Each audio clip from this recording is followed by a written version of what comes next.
Hello and welcome everybody into episode number 173 of the Leaning into Leadership podcast. Today, I want to talk about something that I am really excited about, an upcoming course that I'm creating just for school leaders. Now, this course is all about one of the most powerful concepts in leadership: clarity. Yes, clarity. Let's face it, being a school leader is filled with challenges. Every day, there are countless demands on your time, from urgent needs to staff support to unexpected administrative responsibilities. It's so easy to get swept up in the day to day whirlwind. Before you know it, you've spent hours putting out fires and losing sight of the big picture. But here's the thing: clarity is what pulls us back from the chaos. When you're clear on your priorities and your purpose, you're in control of your time and of your impact. Clarity is what keeps you grounded, and keeps you focused, and keeps you in alignment with what matters most for you. That's where this course comes in, and that's what this course is designed to do. In this course, we're going to dig deep into what clarity actually means for school leaders. You'll have tools to clarify your vision, define actionable priorities, and stay accountable to those goals. We'll explore strategies to help you cut through the noise so you're not just reacting to every crisis, but actually leading intentionally. This course is going to offer practical hands-on exercises and real-life examples to help you find that laser focus and create a lasting impact. It's all about building a leadership foundation where every day you know exactly what you're working toward and why it matters. So if you're ready to reclaim your time, stop running from one fire to the next, and truly lead your school with purpose, I encourage you to sign up for our mailing list. You'll get early access to the course, behind the scenes looks, and some special offers. You'll go to roadtoawesome.net and join our mailing list to get all of that insight. I'm so glad you're joining me here on the Leaning into Leadership podcast. You are committing to grow, to continue to get better, and that is what our show is all about. So let's dive in to episode number 173, where my guest on the show today is Tammy Klotz. Now, if you don't know Tammy Klotz, let me tell you this. She is a vibrant, and I do mean vibrant, individual. She is a very highly accomplished executive and is a best-selling author. She has over 3 decades of diverse experience in manufacturing industry and really has spent some time specializing in cybersecurity and in transformational leadership. Tammy and I sat down and we had a conversation about leadership team development. If you're a regular listener to the show, if you watch the show regularly on our YouTube channel, you know that leadership teams are an absolute passion of mine. What is it that makes a leadership team tick? What is it that makes a leadership team be great while other leadership teams continue to struggle? Tammy talks about that in our interview today, including sharing some principles she calls the tipsy principles. And no, it's not that kind of tipsy. You are absolutely going to love this interview, folks. It is so much fun. I really enjoyed sitting down with Tammy Klotz. So let's get right to it with Tammy Klotz here on the Leaning into Leadership podcast. Over the course of the last few years, being able to work with so many different leadership teams around the country and speaking and coaching so many different leaders, it's been really intriguing to me finding what it is that really makes good, highly functioning leadership teams tick. What is it that really causes a leadership team to be really effective, really efficient, and to genuinely achieve their goals? That's one of the things we're going to talk about today on the show. My guest today is Tammy Klotz, and Tammy's got a really interesting story that leads her to this conversation around being an expert in leadership teams. But before we get to that, Tammy, I just want to welcome you into the show. Appreciate you joining me today, and I'm looking forward to our conversation. Excellent. Thank you, Darren. I'm excited to be here, and I'm sure the conversation will be fantastic. So appreciate the opportunity, and let's get started. Yeah, absolutely. So let's do just that. Maybe Tammy, give our listeners a little bit of background on who you are, what it is that brings, what expertise you have that you bring to the table today to jump us into this conversation. Sure. So I am currently the Chief Information Security Officer for an organization called Trinzio, which is based out of Wayne, Pennsylvania. We're a chemical manufacturing company. The CISO role, as we refer to it, is the role that's responsible for an organization's cybersecurity program and posture.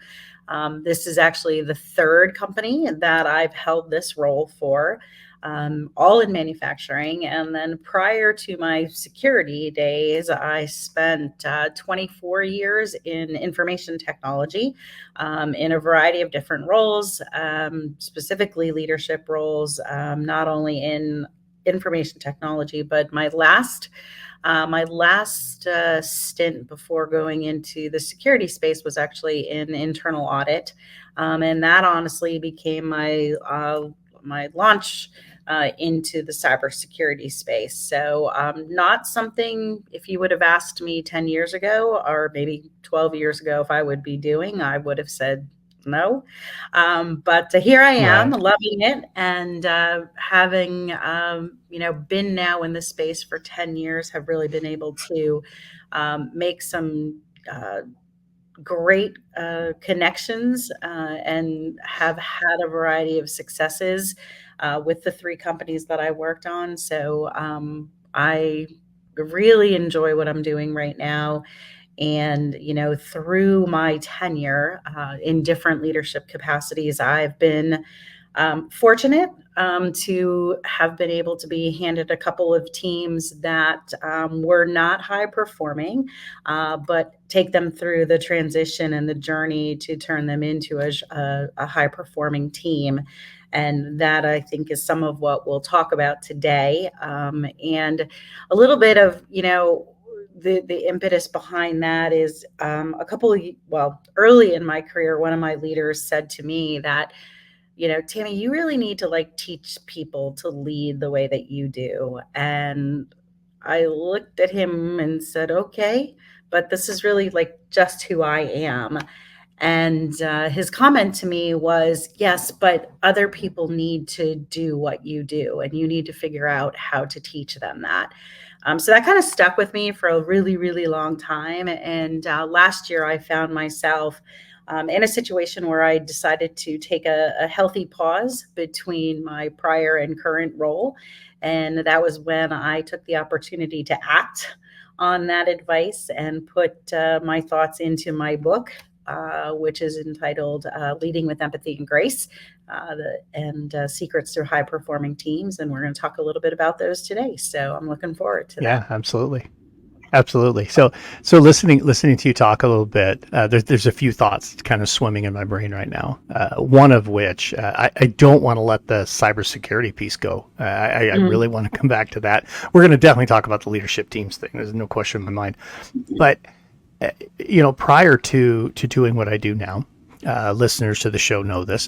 I was a high school principal. I was a school mm, superintendent. I was in public education for well over a quarter of a century. And the interesting thing, especially in the high school principal role, starting to work on finding, those authentic opportunities for mm, students to learn outside of the classroom, right? And so for us, that was development of, career academies and work-based learning and some of those types of things. And even then, cybersecurity was just starting to become mm, what it's ultimately become. And I think we're still just scratching the surface on what cybersecurity truly is.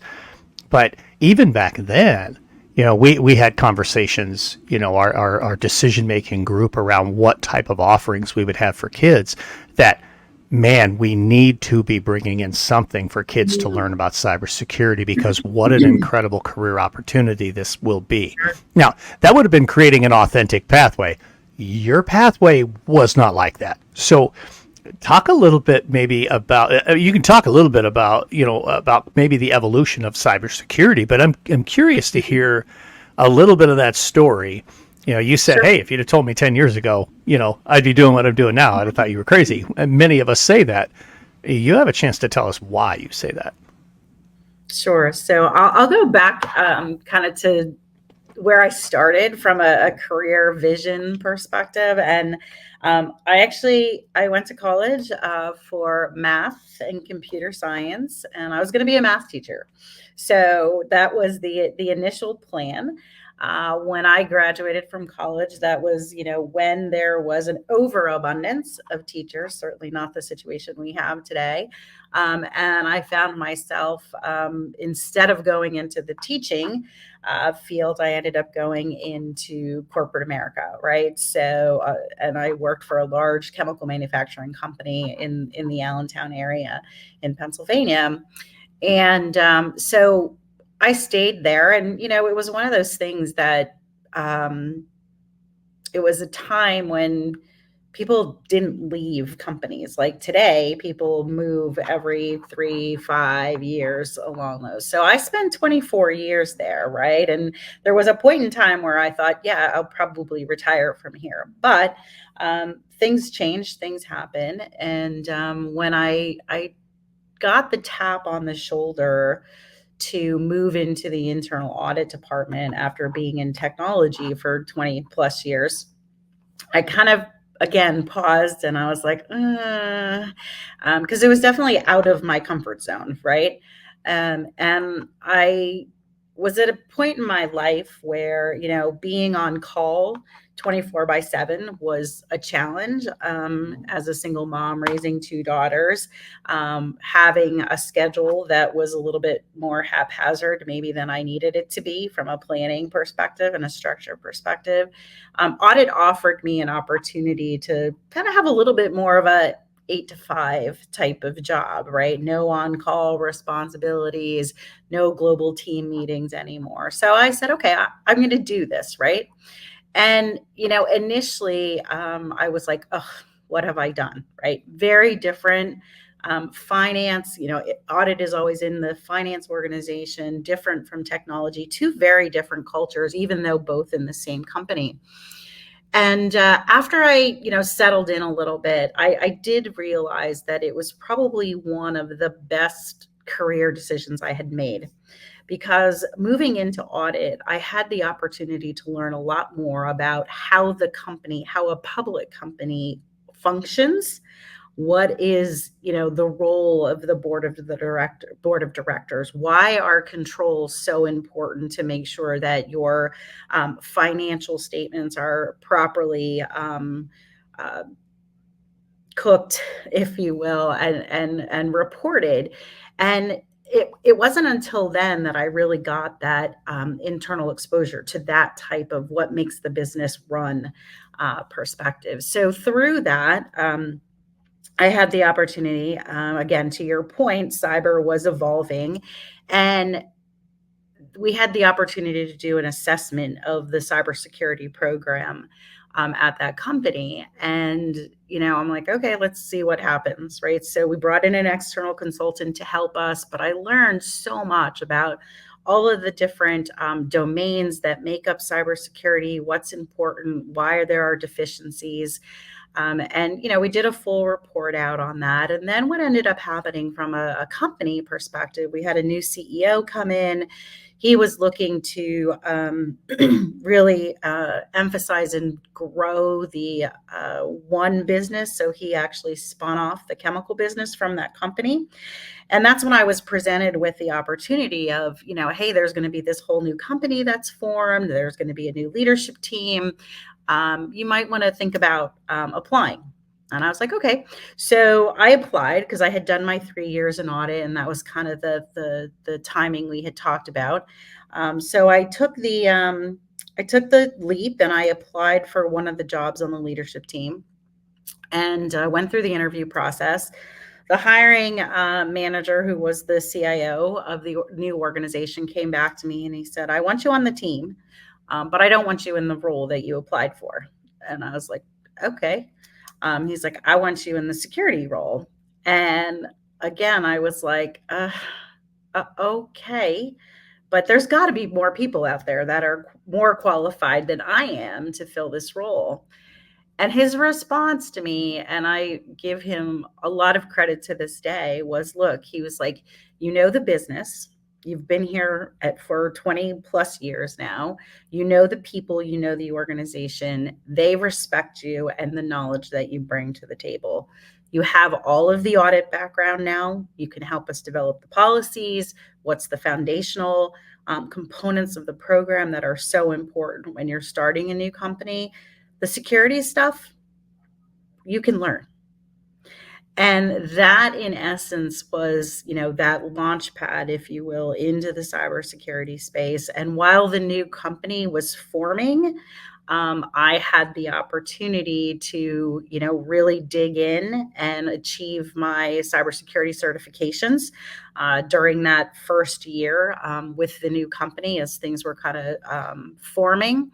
And it became a very fruitful career for me. So to the point earlier, Darren, no, I did not think I was going to be in cyber, and I remember honestly going to my first cyber industry event. And I walked into the room and I was like, oh my goodness, I do not know anybody here. Right. And that's hard when you've been in a company for 24 years and you do know everybody, right? At least you're, you know, so here I am in this whole new world. And now, if I roll forward 10 years later, I walk into that same room and it's like I'm going home to family, because Yeah. over those 10 years, we've cultured that type of relationship all around the cyber industry. I think that's super interesting, and it's amazing. I love hearing people's origin stories because none of us are doing what we originally set out to do, right? Like my first major in college was pre-physical therapy. Like I was going to be a high school athletic trainer. Well, that's not what happened, right? And most people I talk to, there are certainly some. I shouldn't say none of us, but most have this interesting path that typically involve, and I love how you said it because it's one of my favorite phrases too, the tap on the shoulder. It's somebody who sees something in us that maybe we don't see, or that right, like we're blind to it because it's just who we are. And you talked about that earlier too, about teach people to lead like you. Well, that's just being me. That's just who I am. Okay, one of my favorite phrases, get up on the balcony and now take a look at it. Why should you teach people how to lead like you? Why did you get the tap on the shoulder, that kind of thing, right? So fantastic stuff right there. So let's dive into leadership teams. I'm really curious. I mean, obviously we've got the book out there.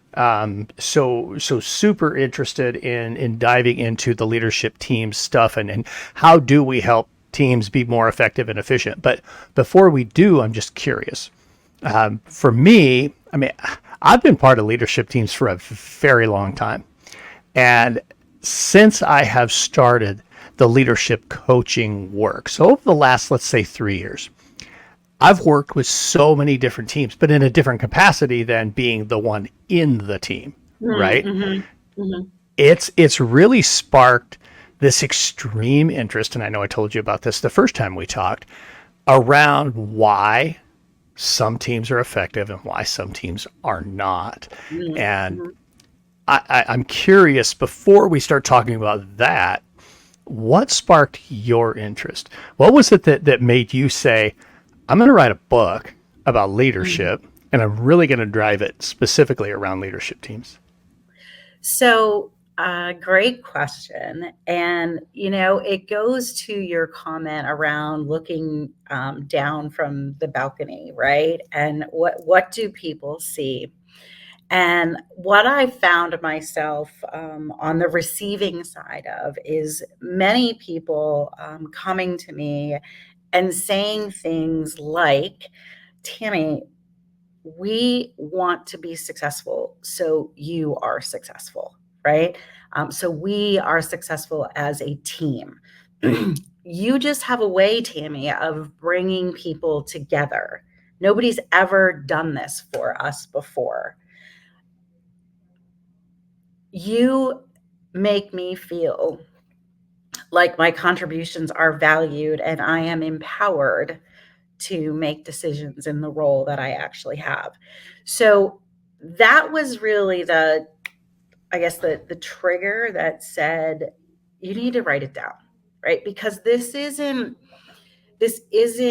step by step. This isn't academic, right? This is about sharing my stories with regards to things that have worked successfully for me and things that folks have come back to me years later and have said, I will never forget what you did for me, right? And that is why I wrote the book. I love that. That's a fantastic answer. I mean, it's truly about lifting up those around us and continuing to pay it forward. And in some ways, I think too, probably again, you've talked about those who've tapped you on your shoulder. It's kind of paying them back too. You know, we almost Yeah, have like yeah. this imperative as a leader to grow the next generation of leaders, right? To support the Mhm. next generation of leaders. And that's a big part of why I do what I do. So let's get into this here. So you've worked on a lot of different leadership teams and you've seen teams that have been effective. You've seen some that have been less than effective. Let's talk about what really separates the effective teams from the less than effective teams. So I think first and foremost is painting the picture of where you're headed. What is the vision for the organization? What does success look like? And keeping that paramount throughout as many different settings as you actually can, so that you're always coming back to what are we working on? What is our goal? What are we trying to achieve? And being able to Let filter me out let me the stop you there for just a sec. Just a sec. Sorry, Mhm. I don't like to interrupt, but Okay. you've hit on something that I want to go a bit deeper before we get away from it. So you talked about what is the vision. Mhm. So often, I think this is what I see frequently. We have a mission statement, we have a vision, and they're just things on the wall. They're not like something that's living and breathing. And Mhm. I think you're talking about the living and breathing, but I want to maybe go a little deeper there. Yeah, it's definitely about the living and breathing, right? So it's not just a set of words, right? It's something that the team can actually embrace and relate to and understand that this is what I'm here to do, right? How does this translate to the bottom line of the company that I'm working for? If we don't do this, what is going to happen as a result of that? Who is depending upon us to deliver? So, the statements have to be concise and succinct, but the meaning that goes behind that and the consequences of not achieving that are the things that you want to continue to hone in on. And I think without that, there's no destination. So folks are kind of going like this.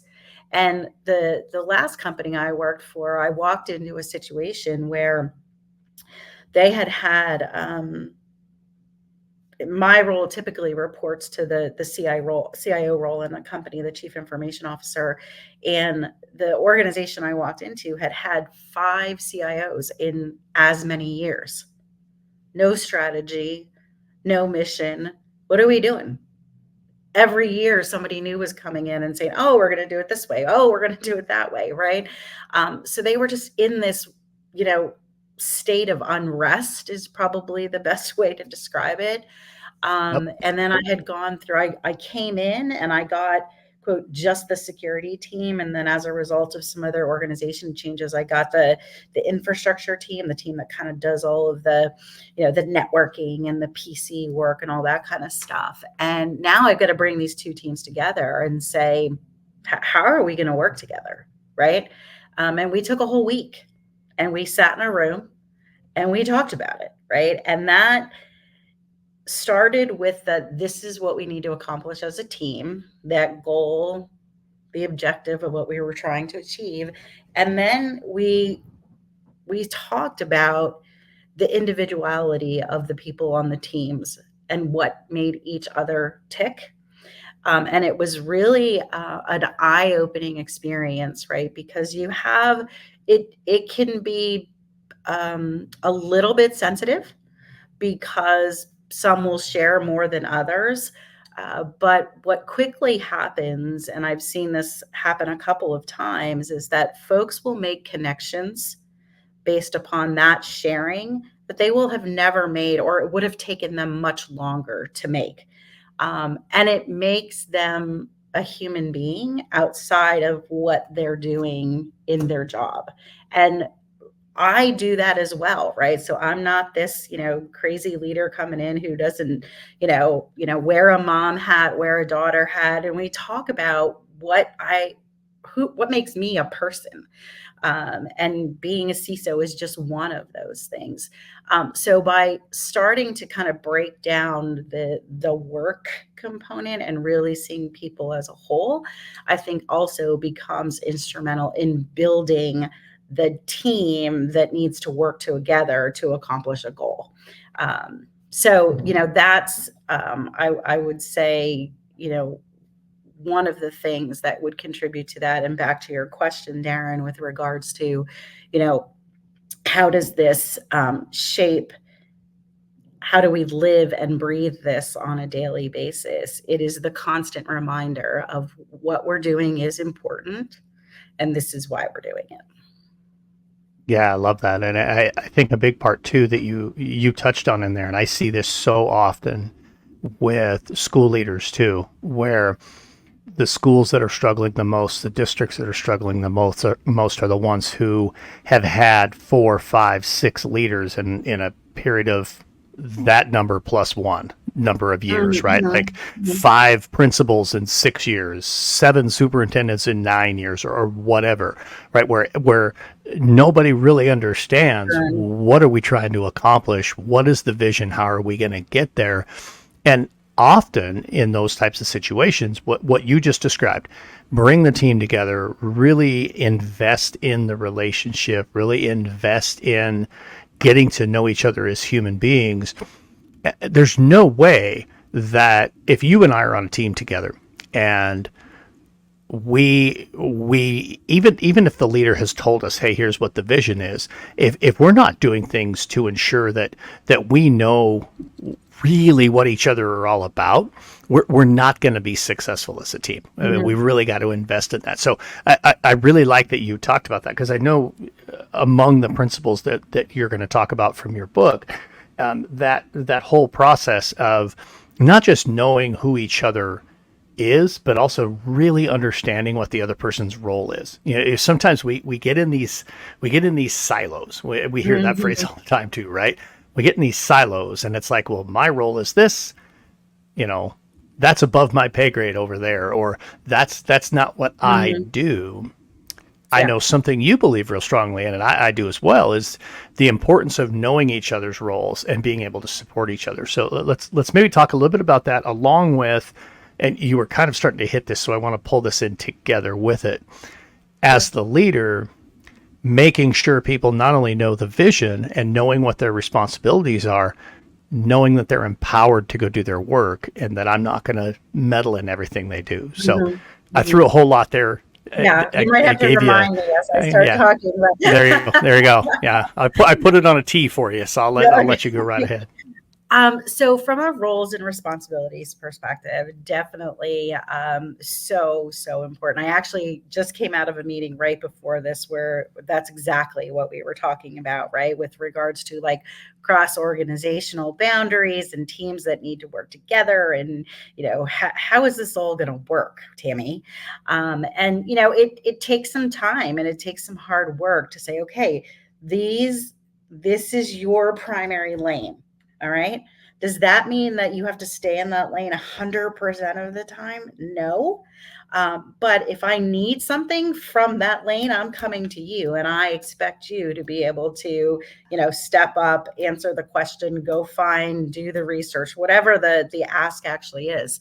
And the other thing that, in my last organization was a challenge is like, there would be a meeting, And there would be 6 people from my team that went to that meeting. And that was definitely not efficient. It was not effective, right? So what we had to do is we ended up developing a structure within the organization. It was an accountability partner structure where there were 2 people who were paired together so that they would represent, for example, the security space. And if one of them was not available to go, the other one went. So we kind of had that built in backup capability throughout kind of normal operations, not just when somebody went on vacation or, if we had to shift priorities or whatever.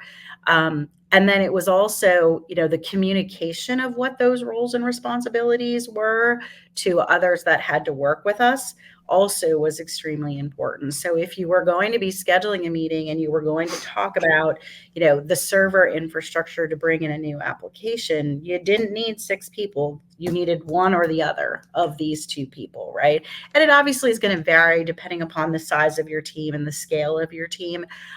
But, defining those roles and responsibilities becomes, so important. Especially when you're working cross organizationally, right? Where you may not have direct reporting relationships with the folks who need to get the job done, but you have influence capabilities with them, and you all have to work together to accomplish the goal at hand.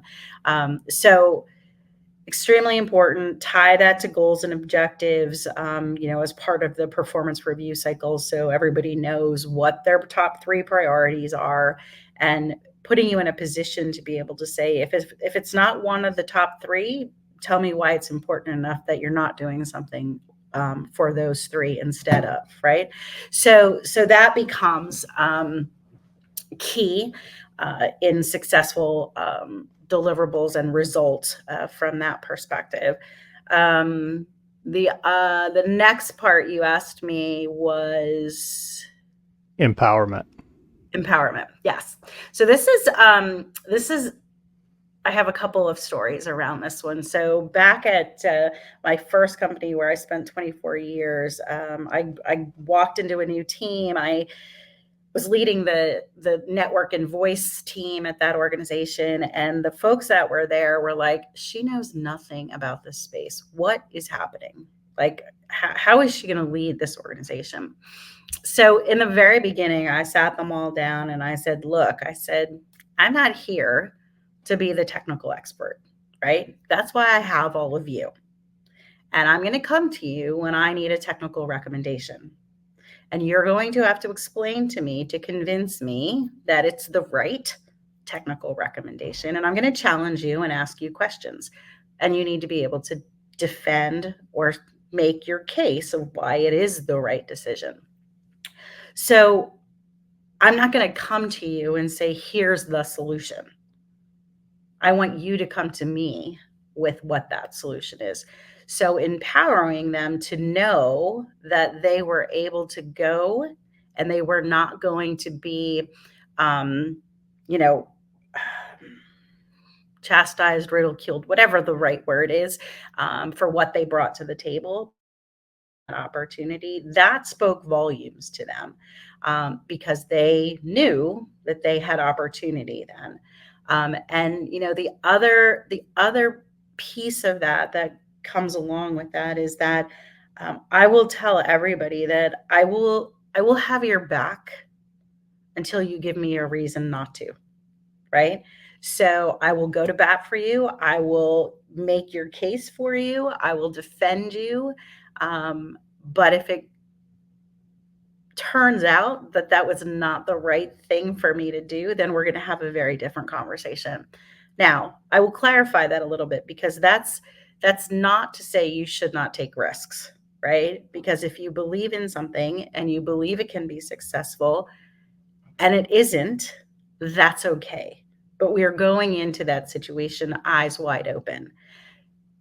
If I think about that from a mistake perspective, and I give everybody that first chance, right? And if you find yourself in a situation where you didn't handle a meeting correctly, or you made a decision based upon inaccurate data, we'll talk about that. And the first time that's okay, but don't do that a second time. So you've got to learn from that experience, and that sense of empowerment and the demonstration of consistent behavior speaks very loudly, and it has to be addressed immediately. Like, you can't let it go for 2 weeks when somebody, did something in a meeting that you're like, oh my goodness, right? Like, you've got to bring them together and this is Yeah. what I observed. I don't like how it would played out. This is how would you suggest we do it differently next time? And then have that conversation instead. I Okay, that like was how you said that important. there.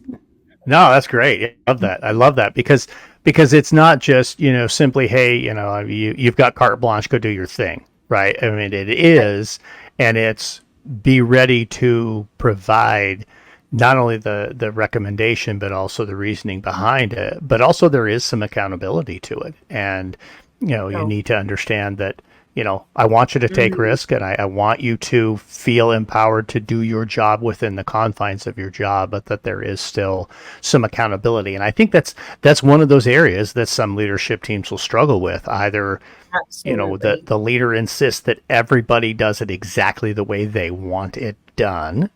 or the leader is so hands off that there's a lack of accountability within the team, which again leads to just we're all siloed. There's one other piece from the book, from your tipsy principles, which maybe you can Mhm. touch on just really quick. I mean, we're starting to run a little bit low on our time, but one other piece that I wanted to touch on from within there, which was the last of the six principles, and that's just addressing issues at the time that they happen. And you Mhm. just touched on it, but let's maybe touch on it just a little bit more, because I think this is another area that I see leadership teams struggle with.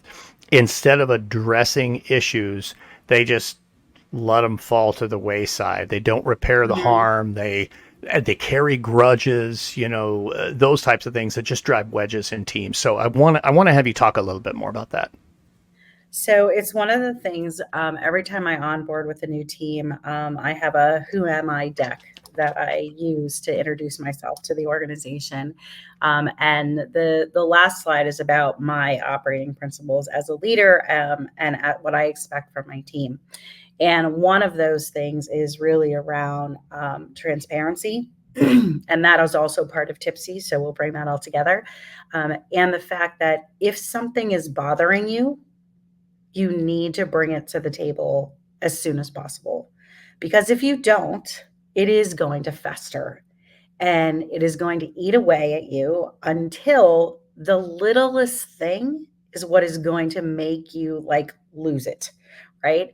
And I don't want that to happen. I want to know about it. If I've done something, I make it bi-directional as well. If I've done something, you need to come to me and talk to me immediately, right? Because I don't want you dwelling on this, losing sleep, whatever the situation is, right? We need to talk it out. Communication is so big in any type of relationship that you encounter in your life. And if you don't do that, your chances of having a successful relationship go down significantly, right? And the same thing then goes that if I have a problem with how something was handled, with what somebody did, my mantra to my team is that you should never be surprised come performance review time, right? You should always know what I'm thinking. If I've not been happy, what kind of feedback I've gotten, because I'm going to bring that to you as soon as I possibly can.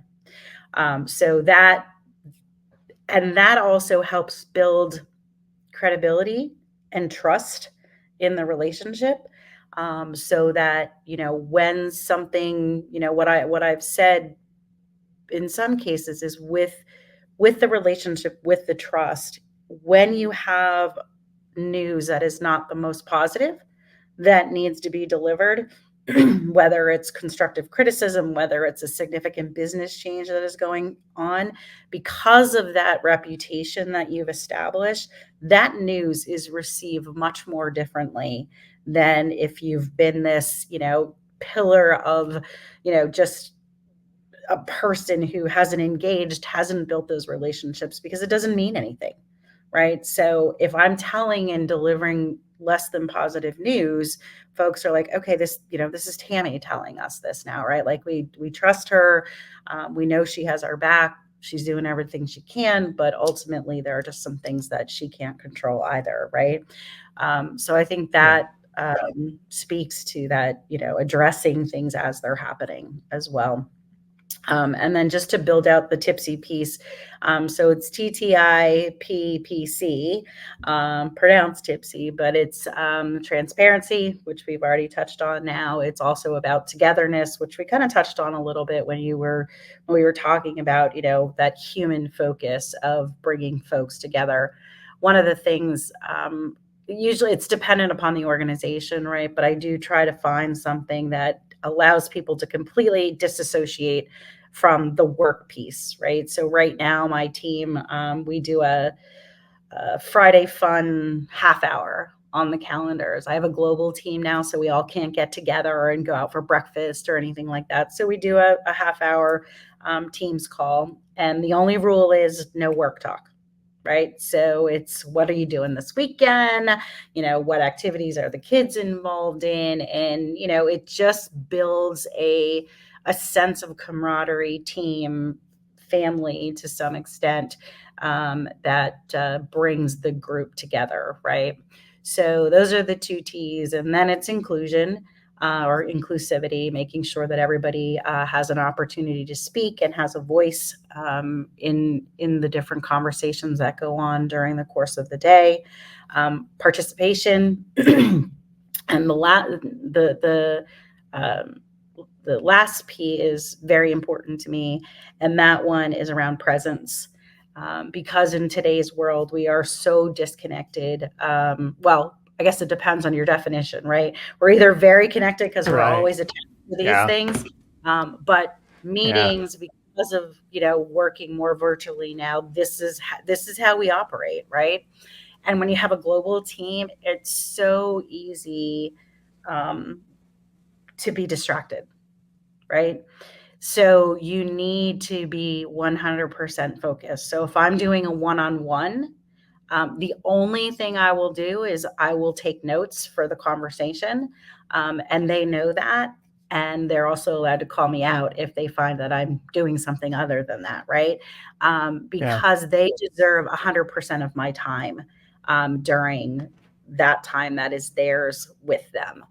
So presence is extremely important. And, as you work with folks from other areas of the world and maybe where English is not their first language, you need to listen, right? Because you've just, and you can't listen without being present 100%. It's that active listening and really engaging in that conversation. And then the C in tipsy is around consistency, right? Showing up when you say you're going to show up, holding a meeting when you say that you're going to, doing, following the same agenda every single time, because you want people to know that they can depend on you and they know what's coming, and the amount of surprises are going to be minimal unless unavoidable.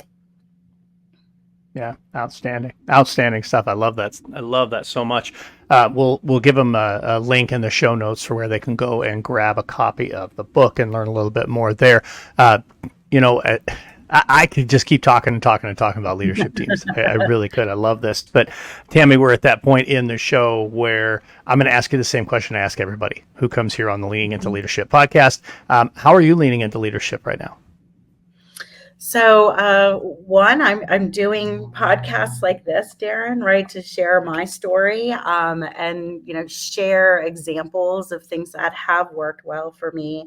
I'm also like a year into my new job at this point in time. So we just brought in a new CIO in this organization. So how do we get through the stages of team formation as quickly as possible, right?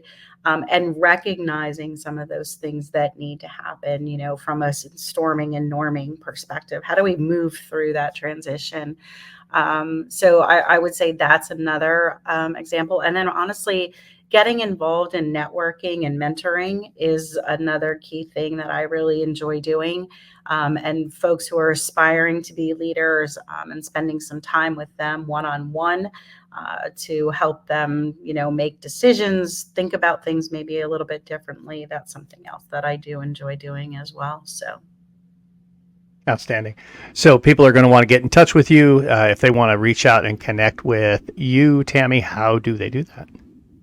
So the best way right now is to reach out on LinkedIn. That's where my most active social activity is at the moment. I'm working on a website. It's just not quite ready yet. But my ask is that if you do connect with LinkedIn, let me know where you saw me and why you want to connect. And that'll give me a little bit of inkling into who you are and what the interest is. And I would love to hear from you. If you do purchase the book, it is available on Amazon. As Darren said, it'll be in the show notes. I would love a review from you, or comments or feedback, because it's all about continuous improvement and making things better as we continue to learn. Absolutely. Again, we'll have that down in the show notes, along with a link to connecting with Tammy on LinkedIn. So, Tammy Klotz, thank you so much for joining me here on the Leaning Into Leadership podcast. Thank you, Darren. Some really outstanding stuff there from Tammy Klotz. Again, I really appreciate her joining me here on the show. Really, I think the biggest one that stands out to me of the principles that she discussed really is empowering versus micromanaging. I think this is something, especially early career leaders, that we really struggle with. How we can empower other people to solve their own problems, to take on the challenges that are inherent in their role, so that we don't have to feel like we have to throw on the cape and we don't have to solve their problems for them. True servant leadership is about empowering those around you. And I loved that piece with Tammy Klotz here on the Leaning Into Leadership podcast. Make sure you hit the show notes, folks, and get connected with Tammy. Also, check out her book. It is absolutely fantastic. And now it's time for a pep talk. Today on the Pep Talk, I want to talk about a conversation I had with a school leader earlier in the week. One of the things he talked about with me was how intentional he has been over the last couple of years, really leaning in and mentoring early career teachers. And his point behind this was most of our early career teachers will leave the profession typically in the first 5 years, right? I believe the research even says that it's 50% of teachers who leave their profession leave in the first 5 years. And oftentimes we hear that teachers will leave a situation because of their school leader. Now, that doesn't necessarily always mean that they're leaving a school leader who is negative or overbearing or micromanaging. Oftentimes it's because they just don't get the support that they need. I love that this individual was talking about how intentional he was being about mentoring every new teacher that he has in his building. He had built a schedule, he had set time aside, and he was real mindful about specifically what are the things that they need. Recently here at Road to Awesome, we released a new book from a fantastic author, former principal Martin Silverman. And Marty talks about in that book how important it is to build a culture where people want to stay. I think that mentorship, I think that leaning into those people, I think ensuring that they have every opportunity to be successful and to feel like they are truly supported, seen, heard, valued, and trusted, you've heard me say it here before, is absolutely essential. So my challenge for you this week, take a look at the work you do. And if you are in one of those school leadership roles or a district leadership role, are you leaning in and ensuring that that mentorship is taking place? Not just did you simply assign somebody a mentor. What intentional steps are you doing to make sure that the early career individuals in your building are having an opportunity at success? Then I'm going to take it one step further. If you're in a district level position, what are you doing to lean into those individual building principles to make they have a chance at success as well? Because that washout rate is just just as important as what we see from our teachers. Make sure that you are leaning in, providing the supports and the mentorship that both our building level leaders and our classroom teachers need. That's what I got for you this week, folks. Thank you so much for joining me here on the Leaning Into Leadership podcast. Have a Road to Awesome week.